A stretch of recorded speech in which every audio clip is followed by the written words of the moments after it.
Hello दोस्तों, आज की हमारी कहानी है खजाने की खोज। एक गांव में एक रामलाल नाम का किसान अपनी पत्नी और 4 बेटों के साथ रहता था। रामलाल खेतों में मेहनत करके अपने परिवार का पेट पालता था, लेकिन उसके चारों लड़के बहुत ही आलसी थे, जो गांव में ऐसे ही इधर उधर घूमा करते थे। एक दिन रामलाल ने अपनी पत्नी से कहा कि मैं तो खेतों में काम कर रहा हूँ, लेकिन मेरे बाद इन लड़कों का क्या होगा?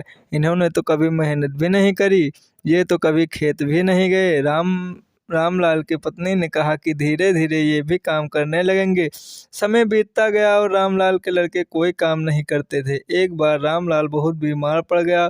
वह काफी दिनों तक बीमार ही रहा। उसने अपनी पत्नी से कहा कि वह चारों लड़कों को बुला कर लाए।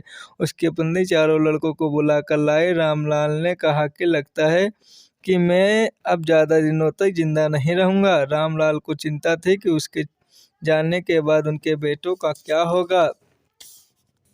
इसीलिए उसने कहा, बेटों, मैंने अपने जीवन में जो भी कुछ कमाया है वह खजाना अपने खेतों के नीचे दबा रखा है। मेरे बाद तुम उसमें खजाना निकाल कर आपस में बांट लेना। यह बात सुनकर चारों लड़के बहुत खुश हो गए। कुछ समय बाद रामलाल की मृत्यु हो गई। रामलाल की मृत्यु के बाद कुछ दिनों बाद उसके लड़के खेत में दबा खजाना निकालने लगे। उन्होंने सुबह से लेकर शाम तक सारा खेत खोद दिया, लेकिन उनको कोई भी खजाना प्राप्त नहीं हुआ। लड़के हार मानकर अपनी माँ से बोले, माँ, पिताजी ने हमसे झूठ बोला था, उस खेत में हमें कोई खजाना नहीं मिला। उसकी माँ ने बताया कि तुम्हारे पिताजी ने जीवन में यही घर और खेत कमाया है, लेकिन अब तुमने खेत खोद ही दिया है तो बीज भी बो दो। इसके बाद लड़कों ने बीज बोए और माँ के कहने के अनुसार उसमें पानी देते गए। कुछ समय बाद फसल पककर तैयार हो गई, जिसको बेचकर लड़कों को अच्छा मुनाफा हुआ, जिसे लेकर वह अपनी माँ के पास पहुँचे।